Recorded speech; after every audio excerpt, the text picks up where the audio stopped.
Hello, everybody. Welcome to the Buckeye Weekly podcast. I am Tony Gerdeman, here as always with Tom Orr. Tom, how are you doing? We're going to Rutgers. It's 20 degrees, it's snowed, and we're going to Rutgers. Life is awesome. Life is awesome. They tell you when you take this job that there's maybe like 3 things that will make it worthwhile. 'Cause the travel is terrible. The family difficulties, everybody knows about it. But every 2 years, Tom, you get a chance to cover a Rutgers game at Rutgers. Mm-hmm. So the 3 things that make this worth it are, number 1, covering games at Rutgers. Number 2, scrambled eggs every morning in the press box for every noon kick, which now is every week. And number 3 is, because I can only think of 2 things so far. Did you mention going to Rutgers? Yes, but maybe that's number 1 and number 3. Yes. Boy, when you put it like that, it's really depressing. Can't wait. That is really, really depressing. Clear eyes, full hearts. Can't lose. But didn't Rutgers feed us yes, pretty well last time? Rutgers is number 14 in the standings, but number 1 in the Big Ten press box rankings. They gave us prime rib, I believe, last time we were there, which, yes. Yeah. I think there's an inverse relationship between quality of on-field product and quality of press box meal. But you know what's going to happen, Tom, after you wrote Rutgers, the death place of college football. What does that mean? Should I not have done that?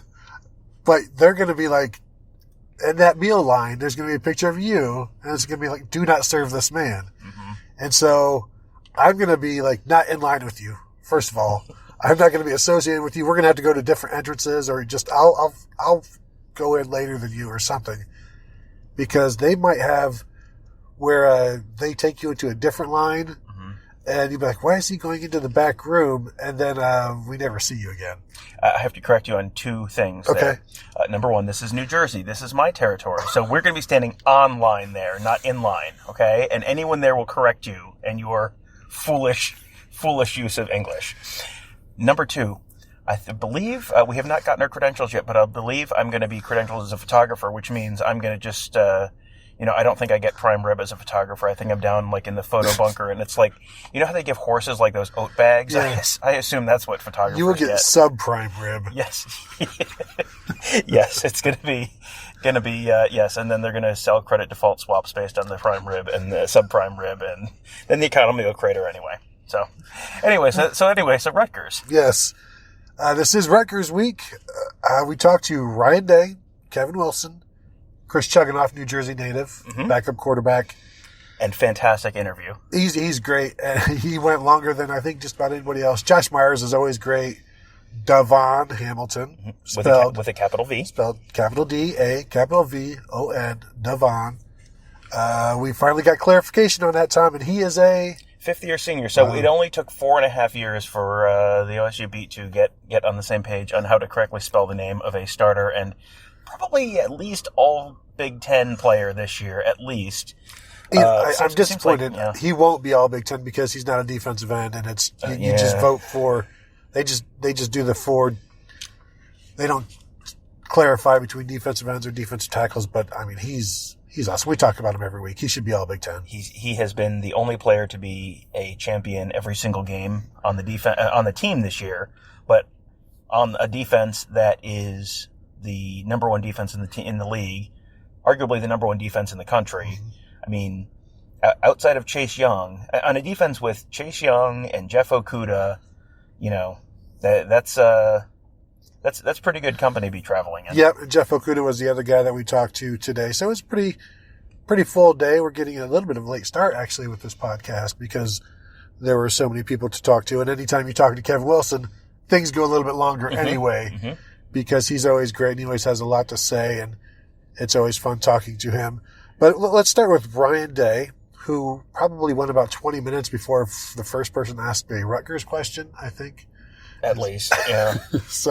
So there's, if that gives you any idea, it's mostly about maintaining focus, just like it was for Maryland, maintaining focus and playing at your best, being your best self, that sort of stuff that actually worked. Although, Tom, the focus during the game was not there because of the penalties, something like 13 penalties, and they'll be focused on that. So I'm expecting a much cleaner game which spells even much more doom for Rutgers if Ohio State's not going to give them at least like 45 yards of a touchdown drive. Yeah, I mean, Ryan Day basically said you can see people kind of get, if they're, I think he used the word weak-minded. Like, if they're just kind of lazy or weak-minded, they can kind of fall into just kind of cruise control mode. The fact that they have penalties as a area of focus this week, it just, like, you need something to teach on. You can't it can't just be, you guys did great, let's do great again next week. They have to have something to teach on. Now they have something to teach on, which penalties are a great thing to teach on because that's a lot of discipline, a lot of technique. A lot of holding penalties are technique penalties, not focus problems. And then, if you have a false start, if you have, guys not lining up correctly, that kind of stuff, that can be a focus penalty. So, you can kind of drill down the details this week and get that message across in kind of a timely manner. Because what Ryan Day said was, what did they have, 141 yards of penalties or something ridiculous last week? Like, that's going to, if you do that in a game that's closer, that's going to come back and bite you. And that's what he said. Now, I am imagining the Zach Harrison, the flex, and he got the penalty. We talked to him, and we mentioned this in the instant reaction show. The ref told him he was too near the quarterback, so I imagine this week they have drilled about their sack celebrations, move at least 7 yards away from the quarterback. And so, how we always see them like diving onto mats and stuff. I imagine one of the drills this week was just getting off the ground, going away from the quarterback, and then celebrating. You have a nice, 3 to 5 second cool down period where you take 5 or 6 steps away, right, and then you have your emotional instant celebration. I believe it's 4 to 6, A to B, 0 to 7, and then flex. Yes. Like go 0 to 7 yards away, and then do your thing. Do you want to talk about Jeff Okudah's response to the question about what jumps out at Rutgers? What one of the first things, you talk about Ryan Day not getting asked about Rutgers until 20 minutes in. Yes. Right when Jeff Okudah came up, someone asked, so, what sort of stands out as, potential, source of concern with Rutgers this week? And he kind of went, I've watched a lot of film this year. At this point, nothing really stands out. It's you could write that in a way that's not particularly flattering to Rutgers. I haven't really watched Rutgers, haven't really seen them yet, and I'm sure they'll get right on that, and obviously they will. Rutgers have scored touchdowns before this season, I believe, maybe 7 or 8, probably. Maybe. As we pointed out, if you're looking for a reason to be excited, Rutgers currently undefeated against FBS on Independence this year. They have beaten UMass and Liberty this year, which is good. That's impressive. So, I guess the real question is, how much would Rutgers be favored against if they played Notre Dame, since obviously they just own that particular area of the country? That's a good question. And also, it makes you wonder if Rutgers looks at that and thinks, this is where we ought to be. We should be independents. Well, fingers crossed. Hope. Yeah, so there's not going to be a lot of hope for Rutgers, but we'll get into a preview show Thursday because I'm sure there'll be plenty to talk about at that point. There's interesting stuff to watch this week. The reason I'm aiming to be a photographer this week instead of sitting up in the press box is, one, because it's going to be 39 degrees as a high, so I can really get that central New Jersey chill in my bones. Yes. But more importantly, we're going to see a lot of players who we have not seen a ton of this year. So a lot of, for us, that means chance to get lots of photos of guys we don't normally have photos of. But for you as a viewer, go see, during the Instant Reaction show, I talked about Chris Chugunov running with the ones potentially. Yeah. But you're going to see Master T. You're going to see a whole bunch of guys who you have not gotten a chance to watch a lot. And, I don't want to spoil anything, but some of these players this year are going to leave and or graduate. So you're going to get a little glimpse ahead at the future of the Ohio State football program. What I would suggest for you, though, Tom, Demario McCall will be playing in this game. 2 years ago, he blew up in this game and had 2 long touchdowns, and each time you failed to record those moments because you were fiddling with your camera.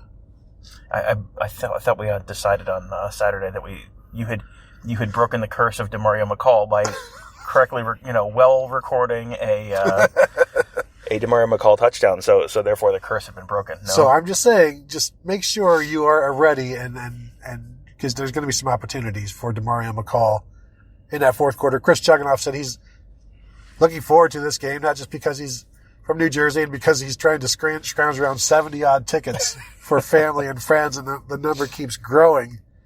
But he knows he's going to get to throw the ball around like he did against Maryland. And so that has to be exciting because really the last time he did this, gets you like throw the ball around like more than 10 or 12 times, was when he was starting at West Virginia as an emergency starter a couple of games. So he's a guy who is, it's always interesting talking to him. He's like, he's just, I think somebody else called him a cool dude, but talking about how much he just loves football and he didn't want to give it up yet. And he, not only that he doesn't just love football, he loves throwing the football. And when the ball is in the air, that's like the best feeling. And he talked about the touchdown pass that got called back. Like when the ball is in the air for that 4 or 5 seconds, that's just the best feeling in the world.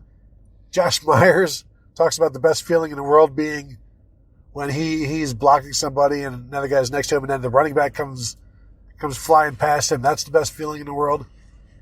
But with all of these guys, they're the way that they are describing things right now with this team, it's all in unison. They're all they're having fun, but in the right way, as Ryan Day would put it. They're seeing the fruits of their labor, and it's allowing them to work even harder. And when they get to realize these fun moments through all of this hard work, it just makes them want to do more and more and more, work harder and harder and harder, and bring more of these moments to fruition. Well, that goes back to something that Kevin Wilson said today, which was, he said, there's the old saying that everyone knows that you can lead a horse to water, but you can't make him drink. He said, so the real challenge is, how do you make the horse thirsty? So he said the way you do that is, if guys are having success, if they're seeing success, hey, they want to do more. If you're having fun, you want to do more. You want to learn more. You want to work harder. You want to keep working. That, and it's one of those old success breeds more success kind of things. The fact that this team has been so good so far this year, I bet this has been a real fun building to be in all fall. That certainly, every single time we talk to someone, they talk about fun and how much they're enjoying this season and being together. And, Josh Myers talked at the end of his interview today about just because they have this new facility, they've got this new half-court basketball court, they've got, this golf simulator and video games and stuff. The guys will just hang out there. And he said it's guys who you wouldn't necessarily always be hanging out with away from the field. They're all just hanging out together and they're playing, some of them are playing the golf game, some of them are playing basketball. And it's just like they are hanging out as a team. I mean, that's it's like when you work in an office environment. You go out for drinks after work and it's like, hey, you get to know each other a little better, get to know each other a little deeper. And you start building those bonds, and then, hey, it's a little more fun to go to work on a Monday morning. Yeah. It seems like it's the same kind of thing here. Yeah, and you talk about the different position groups. When you think about the basketball players, or the guys who would play basketball, it's like the guards and the DBs. But then you throw DeJuan Jones in there. Mm-hmm. Or Rashad Berry, who was probably the best basketball player on the team in years past because he was outstanding at Lorraine High School, I believe. So you've got all these different types of people, like I say, body types, basically, because, they fit into these different positions. But yeah, Josh Myers credited the new facility to that. He wasn't the only person that mentioned that it's not just position groups hanging out. And when you've got that, that's the chemistry that Ryan Day, the thing he's most happy with was the chemistry and maybe like just how hard the team is working. He mentioned the two areas, but definitely the chemistry. And once you've got that, then you can do so much more with it. And, we know that starts with basically Coach Mick. Yeah, and Coach Mick is, he's got, obviously I would assume anyone listening to this podcast knows Mickey Marotti, strength and conditioning coach for Ohio State. He's the one who's, the NCAA has rules about during the season, your 10 major position coaches can be working with you and all that kind of stuff. During the off season, there's long periods of time when, the Brian Hartline can't be working with the wide receivers when there's a football out there, that kind of stuff.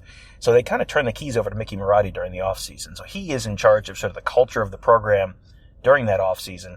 He's also in charge of their physical growth. That was another thing Chris Chugunov talked about today. He said when he got to Ohio State, he wasn't in football shape, and it was like, oh, did you get fat? Did you, were you just eating Pop-Tarts or something? He was like, no, he was just kind of sitting on the beach all summer. He just sat on the beach for a couple months all summer before he came to Ohio State. Just too skinny. And he was too skinny, which, and then he said he has gained 30 pounds since he came to Ohio State. And, that's gotten into not just football shape, but I think better football shape than he was in before. And between the physical growth and the mental growth from him, learning that offense, knowing the system, and just the reps in practice and spring games and in the second half of all the games this year, he's like, I think 6 months ago, you would have thought, if Chris Chugunov is in a game like that's, and the game is close, like, it might not be great. 2 months ago. Yeah, I mean, and just between what we've seen out of him this year, what we've seen out of the rest of the team this year, and what we've kind of heard from people, it seems like all of a sudden, like, if he had to come into the third quarter of a game where it's a kind of close game, like, you wouldn't, that's like, that might be just fine. I can't remember if it was Kevin Wilson who said it or Chugunov who said it, but before the season said, you're like our second best, you might be our best chance, basically, in terms of being comfortable with the offense. So you need to be serious about the season because you're going to see the field. And so he's done that. I liked how he mentioned it's fun when you're out there and you've got 5 and 6 next to you, and Garrett Wilson and Jamison Williams, because as we've said here, it's just fun watching those guys, and you'll get to see more of them this weekend. Kevin Wilson had some stuff to say about Garrett. I think it was Kevin Wilson who had some stuff to say about Garrett Wilson. Yeah, that a lot of guys that young and that good just rely on their talent, and it's not until they buy into all of the fundamentals and everything else that allows them to take that next step. And that's Garrett Wilson is starting to do that, but he's not quite there yet. And that's something that Brian Day has talked about, where he just needs to learn to practice and continue to practice like a pro. And basically, he said, I think hard working is a talent, and he said it was lost in society right now. And he said not that Garrett Wilson is not a hard worker, but it's just a matter of then getting the most out of that work and showing that progress. He said the sky is the limit whenever he does, once the technique reaches the talent. And I think we all know that. And I don't even know if we need to talk about Garrett Wilson because we've talked about him so much, but just going through here and everything that he was talking about. Justin Fields. Chugunov said that Justin Fields is a freak. And like, why is he a freak? And he's like, well, he's one of the fastest guys on the team. He's got the big arm. He's smart. He can do all of this. And you're like, yeah, he kind of is a freak. for one more year. Yeah, he's the physical talent there between the arm strength, the speed, and then, the mental aspects of his game too. That was a big topic of conversation today, that he's very smart. He knows what what he can and can't do. And I mean, that was one of the things that Chugunov said was one of the things he's been most impressed about with Fields is he doesn't try and force stuff. Yeah. Like when you have a guy who has the arm strength that he has, the speed that he has, the mobility that he has, that can lead you to get a little overconfident and try, I can do this. I've always been able to do this. And he hasn't forced that stuff this year. And as a result of not forcing that stuff, he hasn't turned the football over, which, that's what they're looking for. Make the plays, keep the chains moving. But most of all, Ohio State has better talent than the team, than whoever they're playing. So if they just don't turn the ball over, they got a pretty good chance of winning no matter what. Yeah, Dwayne Haskins would try to fit those tight windows, one, because he could, but two, because he didn't have the ability that Justin Fields does to take off with his legs. That is like that is the option that Dwayne Haskins didn't have, and that's one of the things that Chugunov cited. Like, he doesn't force the ball because he can just run instead, and he's able to process all of this and weigh the good and bad of when to take off and when to throw it there, and maybe that's why sometimes it seems like his throws are late this season. Yeah, because he's still like, should I, shouldn't I? And then you finally, now let's just throw it. But even some of those are wide open and maybe should have been thrown sooner. But I'm not going to critique the guy. I mean, how would you grade his season so far? C-? B+? I mean, you may have needs work. Yeah, yes. Areas for improvement. Everything. Just a brief derailment of the podcast. This just came to my attention. Phil Steele, the magazine aficionado, tweeted this fact out. Rutgers' offense has generated just 188 yards per game in Big Ten play this year. Okay, 188. Ohio State's defense is holding Big Ten foes to 183 yards per game below their season average. So if you can get an over/under bet on Rutgers' total yardage that is anywhere north of 5, it sounds like that seems like a pretty good bet. Speaking of bets and Rutgers, I saw a little bit ago that the first quarter line for Ohio State and Rutgers was Ohio State minus 11.5, which I believe that is called theft. If Ohio State scores, just put it out there. Do you think Ohio State is going to be up 14-0 at the very least? If so, then you've won, assuming you've made that bet. For Ohio State not to be up by more than 11.5 after the first quarter would be a huge upset to me. Like 14-3, it's like, you lose your bet if it's 14-3, and you're like, you gave up a field goal and you only scored 14. Like, I can understand only scoring 14, but the field goal, really? Do you know how many points Ohio State has given up in the first quarter this year? How many? 11. Gosh. They have given up 31 points in the first half of games. There is literally 2 inches of snow on the ground, and Ohio State has given up 31 points in the first half of games. I don't watch a lot of football. Is that good? It seems good. If we had the Rutgers game notes here, I'd be interested to see what they've scored in the first quarter. It's probably not many more than that. Probably not great. I can. I'm guessing everything you look up for Rutgers is probably not going to be great. That is blasphemy, sir. Because I will tell you that Rutgers right now currently leads their opponents in time of possession. An average, there's 30 minutes and 25 seconds to 29 minutes and 35 seconds. Now, Tom, is time of possession an important stat in college football? I mean, I would say that historically my position on this issue has been no, it is not a very good stat in college football. But in this one particular case, I think it might be the ultimate measure of a team. There is something to be said for the fact that you are holding the ball longer than somebody else. That something might just be like, because you're trying. This is what your goal is, whereas Ohio State's goal is to get to the end zone as quickly as possible. Rutgers is like, I just like holding on to the football. I just like being here. And the longer we can hold the ball, the longer our defense isn't getting their faces punched in. Rutgers' opponents this year 0 for 2 recovering onside kicks. So that tells you why Ryan Day burned that against Maryland, because Rutgers invincible on onside kick recovery. If this comes down to one possession, Tom, then Rutgers has the advantage there. If this comes down to one possession, there may be bigger problems, such as the end of the world happening. While you're looking for that, we'll just say there's no update on Chase Young. Yes. Other than Ryan Day said he's practicing and they're preparing as if he's going to play this week, which doesn't mean he's going to play this week, but they're preparing as if they're going to hear something at the very least, or else they're moving forward as if he's going to be part of the program.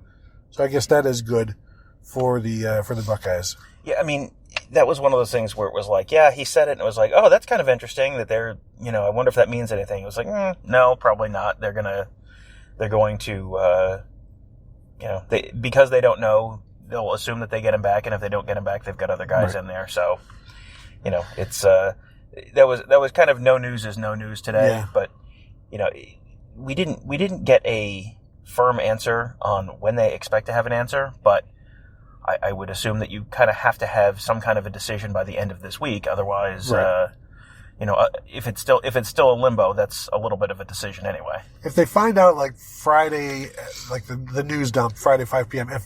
If the team is already gone and they find out he can play, do you send another plane for him? Do you fly him out, or do you just keep him home for the week?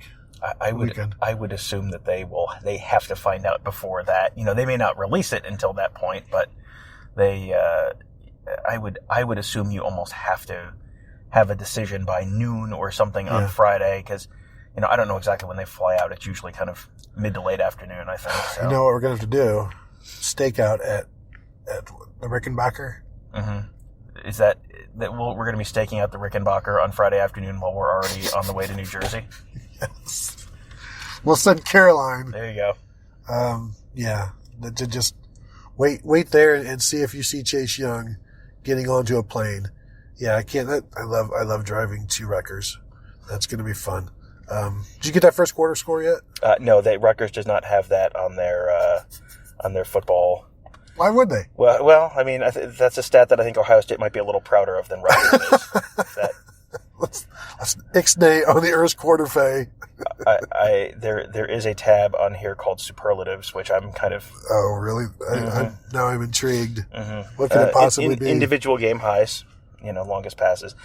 Would you like to care to guess the most number of touchdown passes a Rutgers quarterback has thrown in a game this season? That's going to be 2. It is 2. Would you like to guess the maximum number of touchdown receptions a Rutgers receiver has had in a game? That's going to be 1. That is 1. Yes. 1. Yeah. Maximum number of interceptions per game for a Rutgers player. 1. Also, Trey Avery, who you previously known as Kareem Felder, who was an Ohio State commit at one point. He's now with Rutgers playing. His name is Trey Avery now. So let's see. Wow, touchdown rushes. How many touchdown rushes in the game? How about 3? 4. Wow. Hater. Explosion. It was against UMass, so. And I mentioned this to you before the show. UMass, possibly the absolute worst team in FBS, a 40-point underdog this weekend to Northwestern, who must be able to score 40 points somehow. I don't know how, but apparently Vegas believes they will be able to. So that's if Northwestern, a team with no offense, is favored to score 6 touchdowns against you, you are the worst. Mm-hmm. And Rutgers has a pretty big win over them. Okay, 2 more, and then we're done. At least with this. Yes. Adam Korsak, Rutgers punter, actually very good. Actually legitimately a very good Australian? Punter. Yeah, I don't think so, but he's good nonetheless.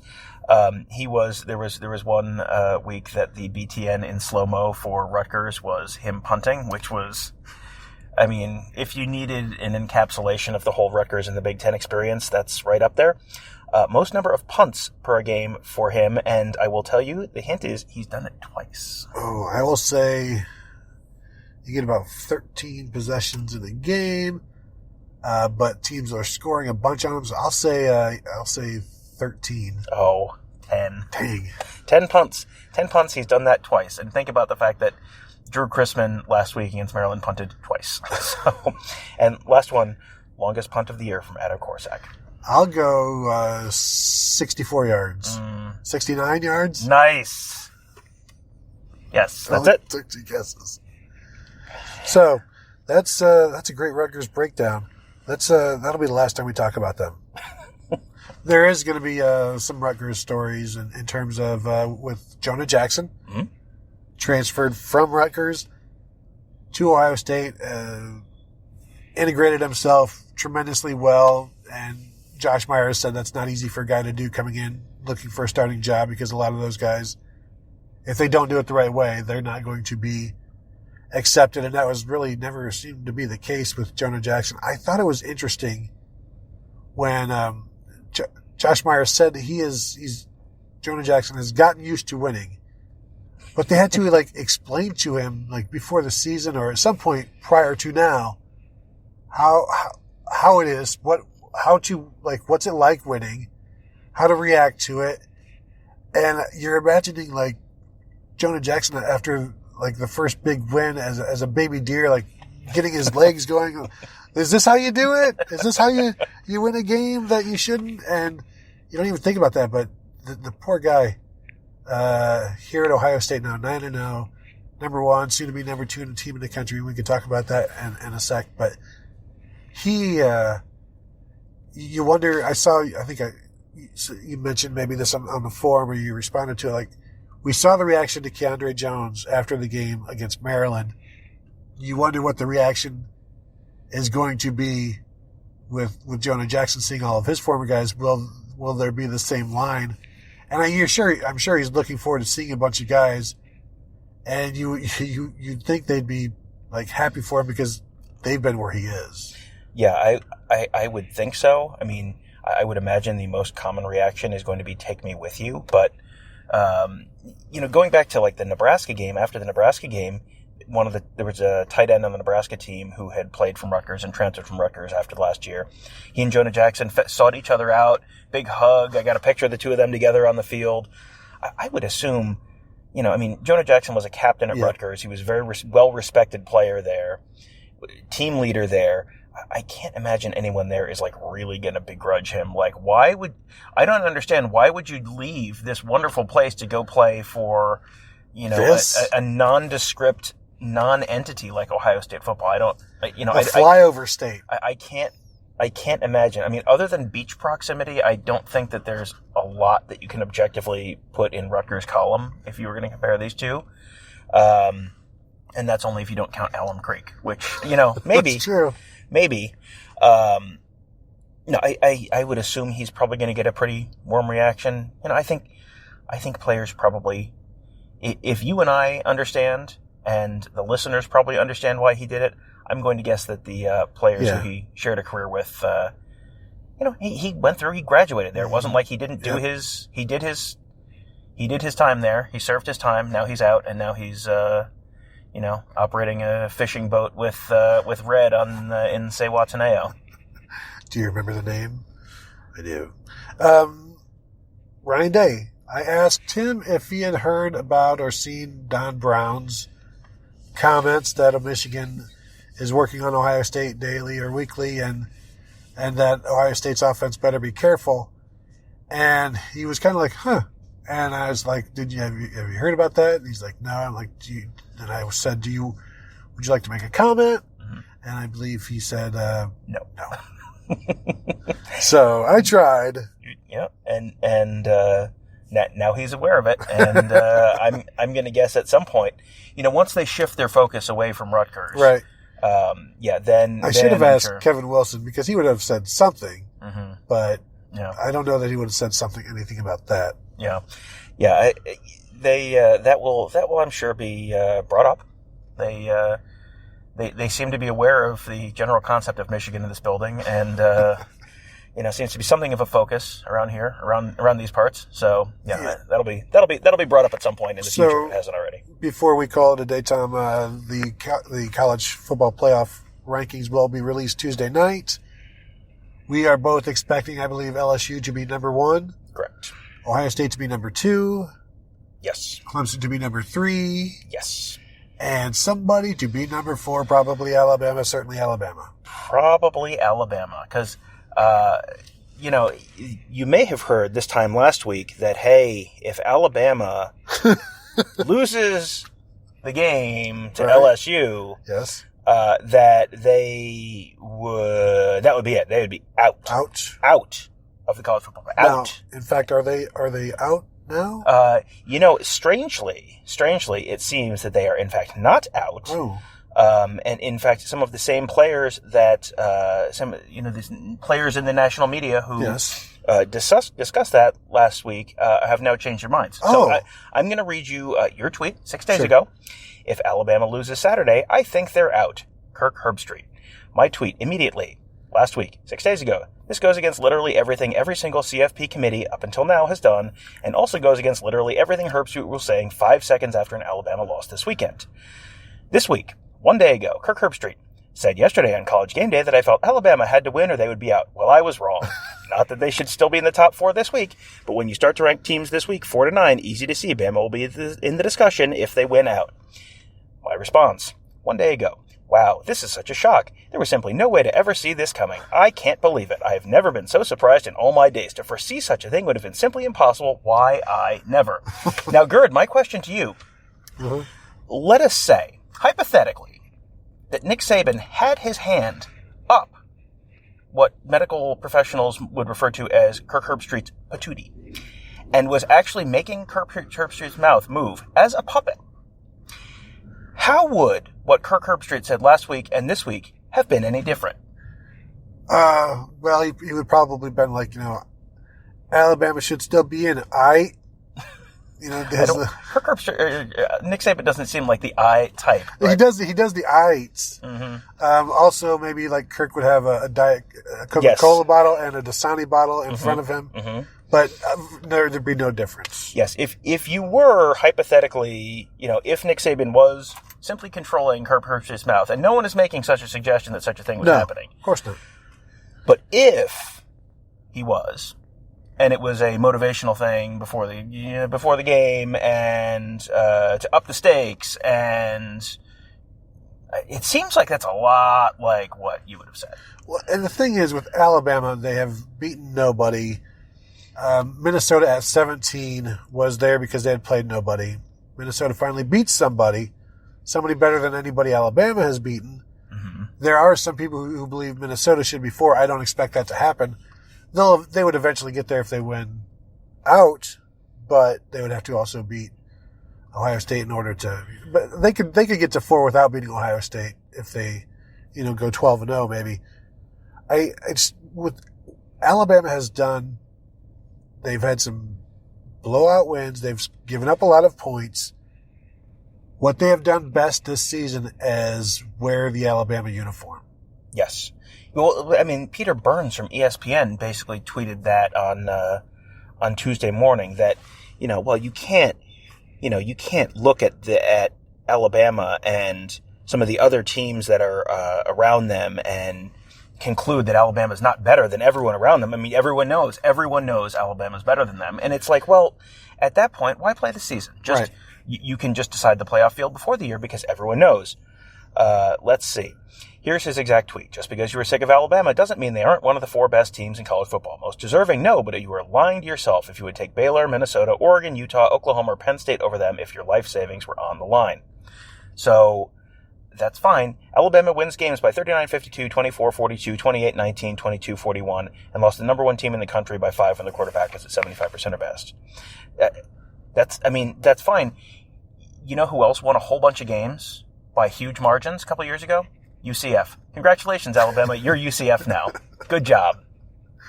What they should finally do is just, I guess, those 2 teams should finally play and find out who is the best team of all time. Yeah, I mean, that's finally settled the 2017 national championship. That big debate.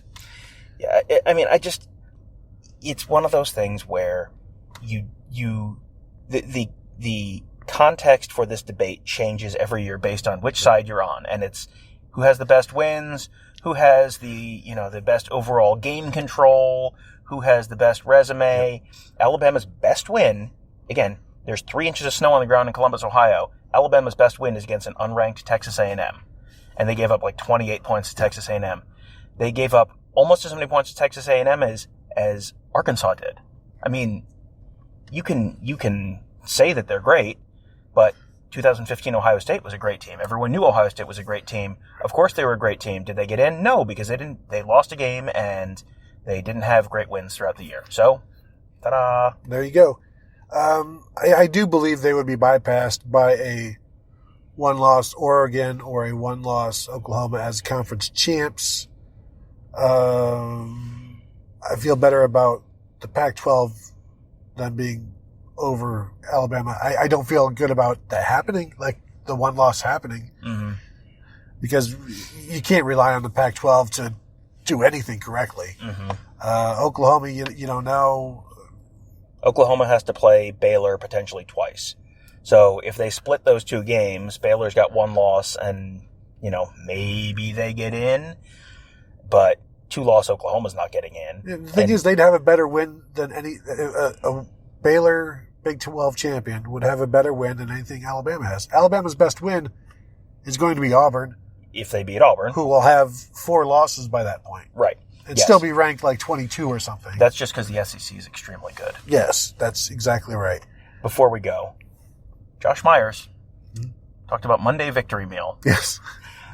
Josh Myers, Ohio State center, starting center. His roommates are Max Ray, backup left tackle, Gavin Cupp, backup guard, and tight end Luke Farrell. So they have a victory meal on Monday mornings after a win. This week, he said they had biscuits and gravy, eggs. Someone asked him how many eggs. He said approximately 40. If you have never purchased eggs before, that is a lot of eggs. And his exact quote was, quote, very unhealthy. Big if true. Yes, very unhealthy, but you can appreciate that. As a biscuits and gravy guy myself, that sounds pretty awesome. So, Tom, you got anything else before we get out of here? Nope. I think we're good. We will be back on Thursday with probably a little bit of basketball reaction and Yes, Villanova. Rutgers preview and Bonus pod. probably we'll do a bonus Patreon. pod for our Patreon subscribers. If you want to get that, you can subscribe at patreon.com/Buckeye Weekly. And we did 2 bonus episodes last week. We'll do at least one this week. And hey, they play Penn State next week and Michigan in 2 weeks and potentially the Big Ten Championship in 3 weeks. And I think there's going to be a lot to talk about. So you may get a couple bonus podcasts in each of those weeks. We'll see how that goes. Sorry we couldn't provide during Rutgers week. I think by not providing Rutgers content, we're doing some real audience service. That is correct. We are not doing this for you. So we will talk to you guys later. See ya.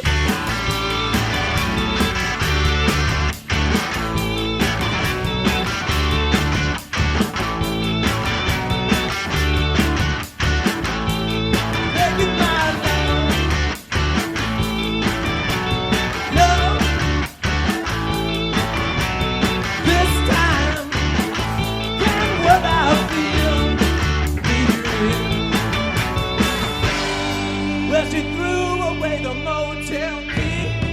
I wish it never meant nothing to me. Say it well, now say it well. Oh yeah. Say it well, now say it well. If you tell me that tomorrow's alright, we could steal a car and leave tonight.